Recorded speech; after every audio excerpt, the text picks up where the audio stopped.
Huwag kang mag-expect na may babaeng mag-i-stay sa'yo kung na-stuck ka na sa situation mo. Hypergamy. Ang babae hindi magsesettle sa lalaki na siya pa ang bubuhay sa lalaki. Kasi hindi sila papatol sa isang lalaki na wala talagang kayang ibigay kahit konti. Kaya ang babae mas preferred yung mga lalaking matangkad, yung mga lalaking gwapo, at lalo-lalo na pag ikaw mababa ang sahod mo or yung kakayahan mo mag-provide ay hindi enough sa hinahanap ng babae, then of course pwedeng ganito yung ma-experience mo. Pero once na nasa 35 ka na, tapos single mom ka, then you need to think of it na it's a matter of survival. Hey, what's up guys? Suplado Moto here. Magandang gabi sa inyo lahat mga ropa. So yun, bago tayo umuwi, may babasahin ako sa inyo. Tinag tayo ng isa sa mga ropa natin. So ano daw yung POV natin dito. So babasahin ko muna sa inyo mga ropa. Single mom siya, and I think baka iba sa inyo nabasa na to. So basahin ko muna. I'm earning 80k a month as a VA. He earns 10 to 15k a month as a delivery rider. Hi, I'm 35, single mom with 6 years old son. My late husband died when I was still pregnant. I opened my heart again and now I have a boyfriend of 2 years. He is 37 and single. He's sweet, responsible, maalaga, masipag, may emotional intelligence, sobrang maintindihin at mahaba ang pasensya sa akin, lalo na sa mga mood swings ko.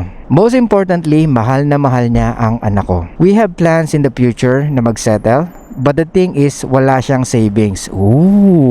Walang sariling bahay. May pangarap naman siya para sa aming bubuing pamilya. He earns 10 to 15k a month as a delivery rider, pero palagi pa rin kapos. Nakakapagbigay siya sa akin 3 to 5k a month, the most para sa savings namin. Kapag meron naman siya, ay hindi naman siya madamot. I'm earning 80k a month as a VA. I would say, naitaguyod ko mag-isa ang anak ko kahit maagang nawala ang asawa ko. Nakakapag-abot ako sa parents ko monthly. My question is, would you settle with this kind of man in the future? Alam kong hindi sapat ang love lang. I want him to be my future, pero I'm starting to doubt kung kaya ba niya maging provider or kahit magkaroon man lang ng provider mindset. Mahina ang loob niyang sumubok ng kahit anong bagay. Na-post natin to sa Facebook page natin. So nagbigay tayo ng komento doon, pero maikli lang yon. And ang sinabi ko doon, unang-una, I don't think na mataas ang interest ng babae sa kanya. Kumbaga, tinake advantage lang ng babae yung pagkakataon na yon. Kasi ang babaeng mataas ang interest or attraction sa isang lalaki, or talagang kung talagang mahal niya tong lalaki na to, bulag yan mga ropa. Bulag ang babae kahit na mahirap ka. Bulag ang babae pag napakataas ng attraction nila sa atin. Okay? Kahit siya yung gumastos sa lalaki, wala siyang pakialam. Pero dito, pinapakita lang ng babae na meron siyang biology na kailangan niya ma-fulfilled. Which is what? Yung kanyang pagiging hypergamy. Okay, continue natin mga ropa. So yun nga, kung itong babae na to, mataas ang attraction niya doon sa lalaki, at talagang hindi siya magda-doubt or hindi siya mapapaisip na, ito ba talaga yung lalaking gusto ko makasama habang buhay? Mapagmahal lang. Pero pagdating sa pagpo-provide, I don't think na kaya niya. Kasi ang babae talaga na mataas ang pagtingin sa'yo ay talagang gagawin ng lahat, wag ka lang mawala. Kaya nga, may mga babae na willing ibigay kahit ano sa isang lalaki, wag lang siyang mawala. Kaya ngayon lagi natin sinasabi mga ropa, women will always break rules for the man that they like. Talagang tutulungan niya yung lalaki na yun kung hindi man sila pantay ng kayamanan or hindi man sila pantay ng sinasahod. Hindi niya hahayaang mawala yung lalaki na yun ng dahil lang sa maliit ang sahod ng lalaki na yun, 'di ba? So it shows lang na talagang hindi ganun kataas or kalalim yung nararamdaman ng babae dun sa lalaki. So kung makikita nyo naman doon, sinabi niya na very loving, mabait, 'di ba? At higit sa lahat, mahal yung anak niya. Pero yun nga, nagda-doubt siya na kung itong lalaki na to kayang bumuhay ng pamilya in the future. Pangalawa, I think binigyan niya lang ng pagkakataon itong lalaki na to. Why? Because she's coping. Ano ibig ko sabihin doon? If you are a woman and 35 years old, tapos may isa kang anak, let's be fucking honest. It may be hard or difficult to find a man na talagang magtataguyod sa'yo. Tapos ine-expect mo mayaman, di ba? Ine-expect mo single, mayaman, kumbaga bachelor. Kumbaga yung tanggap ka or tanggap yung nakaraan mo.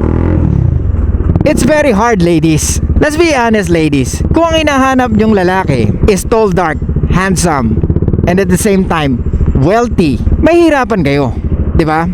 Because it's hard to negotiate when you are already 35 years old at tapos meron ka ng isang anak. Siyempre yung mga ganung lalaki, mas gugustuhin or mas pipiliin, actually mas prepared nga ng mga kalalakihan, yung mga younger women. Okay? O yung tinatawag natin nasa fertility age or yung nasa prime age, di ba? Kasi nga men are looking for fertility. Pag nasa prime age ang isang babae, mas attractive siya, di ba? Kumpara sa mga babae na nasa 30 plus na or nasa 35 and up na. Tapos may anak pa siya. So it's very hard to find a guy na talagang magsisettle sa ganon. But I'm not saying wala kayong makikitang lalaking ganon. But of course, we need to live in reality.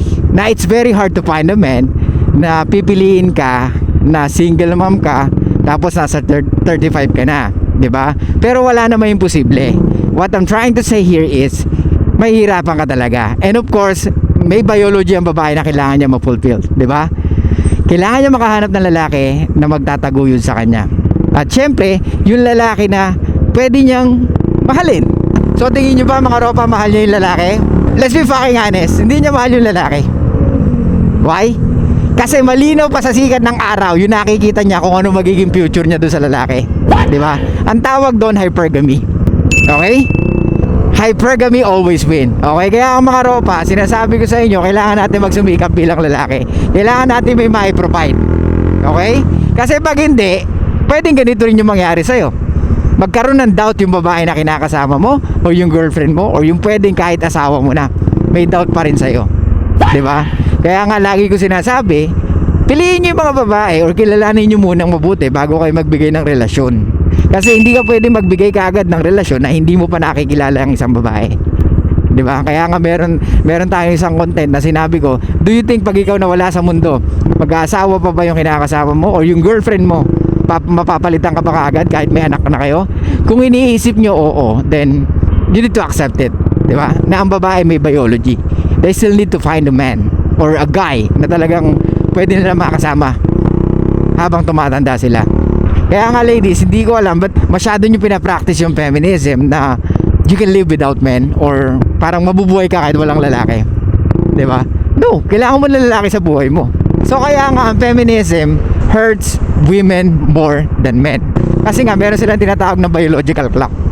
Kumpara sa mga lalaki na talagang kahit umabot na 50, 70, walang problema. As long as na-maintain mo yung physique mo, lalo na meron kang kayamanan sa buhay, babae yung lalapit sa'yo para maging part ng buhay mo or para maging part ng resources mo or para makashare sa resources mo. And that's the reality mga ropa.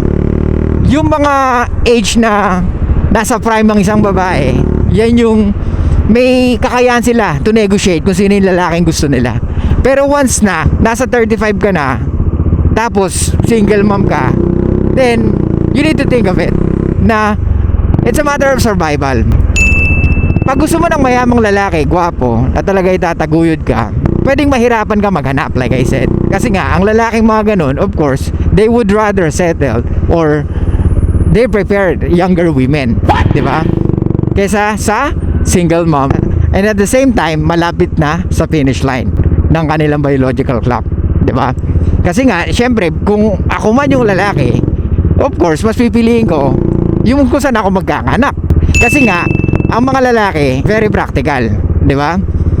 So kung pairalin ko yung damdamin ko palagi, of course, pwedeng piliin ko yung 35 years old kahit may anak. Ang mahalaga sa akin, mahal ko siya. Pwede yun. Pero syempre, alam naman natin, ang mga kalalakihan, rational mag-isip. Tama? So since rational tayo mag-isip, of course, may biology din tayo na dapat din nating sundin. Okay? Kaya nga yung love, it's a bonus. Pag mahal ka ng isang tao, na kahit anong ginawa mo or kahit anong nagawa mo, hindi kanya talaga tatalikuran at hindi kanya iiwan. Pero meron tayong tinatawag na biology na kailangan nating masunod, di ba? Kung ang babae naghahanap or prepared yung mga mayayaman na lalaki, ang mga lalaki mas prepared yung mga younger women or yung tinatawag natin na docile, chastity, o yung mga babae na talagang makikita natin na malapit sa criteria na hinahanap ng bawat kalalakihan, di ba? Yung walang questionable past. So nakikita nyo na mga ropa kung anong dynamic ng male and female relationship, di ba? Pag ikaw mababa ang sahod mo or yung kakayahan mo mag-provide ay hindi enough sa hinahanap ng babae, then of course pwedeng ganito yung experience mo.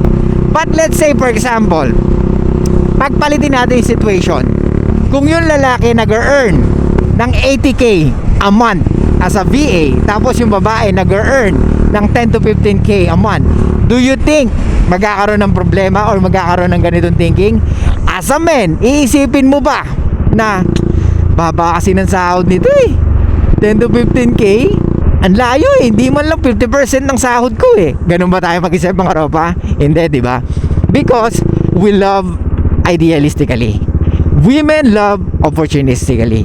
So, ibig sabihin, diyan gagana ang kanilang biology na kailangan nilang ma-fulfill habang sila'y tumatanda. Kailangan nilang makahanap ng lalaki na talagang magtataguyod at willing ibigay yung safety sa kanya o yung tinatawag nating survival. Kasi women are looking for survival value. Kailangan niya makasurvive sa mundong ito with the men na kailangan niya sa buhay. Okay? Hindi lang pera, kundi yung kakayahan ng lalaki na nasa DNA niya na marunong siyang gumawa ng pera, good looking siya, matangkad siya, maganda katawan niya. Yun yung mga pwede niyang ipamana sa magiging anak nilang dalawa. Kaya ang babae mas prepared yung mga lalaking matangkad, yung mga lalaking gwapo, at lalo-lalo na yung mga lalaking may resources or mayaman. Okay? Kaya wag sumama ang loob natin mga ropa. That's their biology. Okay? Kaya nga, pwede natin masabi na ang karamihang babae or lahat ng babae ay gold digger. Kasi hindi sila papatol sa isang lalaki na wala talagang kayang ibigay kahit konti. Pero base dito sa kwento ni girl, it looks like she's just coping. Like I said. Kasi nga, unang-una, she's already 35. Pangalawa, may anak siya. And, nasabi ko na to sa ibang content natin, women started to get mature when they get pure attention from men. So, pwedeng etong lalaki na to ang tanging nagbigay sa kanya ng atensyon na kailangan niya or yung naging consistent sa atensyon na kailangan niya. But now, the reality kicks in. Kailangan niya mag-decide kung etong lalaki na to ang kanyang makakasama habang buhay. Like I said mga ropa, hypergamy. Ang babae hindi magsesettle sa lalaki na siya pa ang bubuhay sa lalaki. Maliwanag? If we talk about love, of course, papayag siya na magsettle sa ganitong lalaki. But if we talk about yung biology ng babae na kailangan niya makasurvive, of course, hindi niya sasamahan or hindi niya tutuluyan tong lalaki na to. Kaya mga ropa, wag sasamahan loob nyo kung yung babae pinili nyo biglang nagbago or biglang sinabi sa inyo na I think hindi tayo para sa isa't isa. Ganun talaga mga ropa, tanggapin nyo. Okay? Kung alam nyo sa sarili nyo, mataas ang sahod niya, maganda siya, maraming lalaking pwedeng naluloko sa kanya, maybe that time nung diniskartehan mo siya, na-stimulate mo emotions niya. Pero ngayon nakikita niya na wala kang potensyal, pwedeng magbago siya. At kailangan mong tanggapin yun, ropa.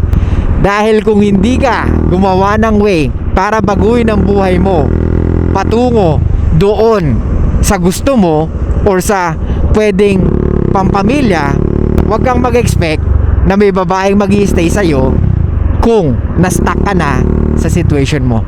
Okay? And that's the reality mga ropa. Tayo mga lalaki, kailangan natin mabuhay sa reality. Hindi tayo pwede maging delusional at higit sa lahat, hindi natin pwedeng pairalin palagi ang ating nararamdaman. Okay? Kaya nga, hanggat nandyan siya, alagaan mo siya. Kung alam mo na may mas leverage siya pagdating sa pera. Pero, hindi naman yun ang magiging dahilan kung bakit mo siya sinamahan or kung bakit ginawa mo siya. Di ba? As long as alam mo sa sarili mo na kaya mong dalhin ang bayag mo, kaya mong mabuhay kahit wala siya, as long as hindi ka bumibitaw sa mga pangarap mo or sa mga gusto mo mangyari sa buhay mo, yun ang makikita niya sa'yo at ma-appreciate niya yun sa'yo. Maliwanag? Yun ang mga gusto ng mga babae. Ambitious. Pero close parenthesis, yung may resources or yung kayang gumawa ng resources para makasurvive sila. Okay? So, anong takeaway natin dito mga ropa?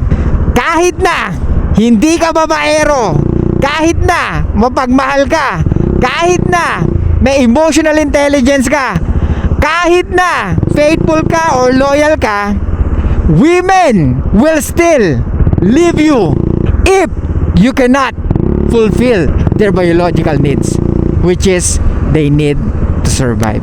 Okay? So guys, thank you so much. I'll see you guys next time. And bye-bye.